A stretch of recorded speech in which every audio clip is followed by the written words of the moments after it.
how to make your Pinterest account private. Hi everybody, welcome back to our channel. In today's video, I'll guide you through the steps on how you can make your Pinterest account private, so make sure to watch the video till the end.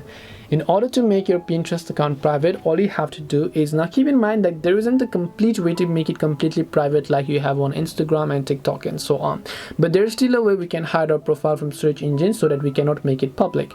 And to do this, all we have to do is go ahead and then basically launch the Pinterest account or the application over here. Once you launch Pinterest, you're going to see this type of interface where what we need to do is just tap the account option from the bottom right of the screen, then tap the three dots option from the top right, then just go to settings.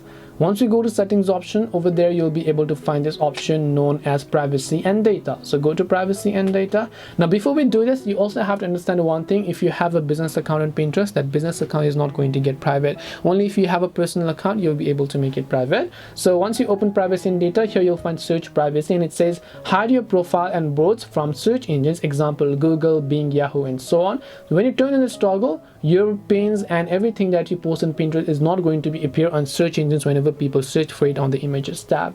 And that's simply what this private account means. Other than that, we don't have other options. We only have the option to hide it from the search option, because even if I go to personal information or account management and so on, you can see I do not have other options to change it. So that's all it takes to actually make your account private on Pinterest. Hope this video is very helpful, and if you have any questions, then feel free to leave them down. Thank you for watching, and see you in the next video.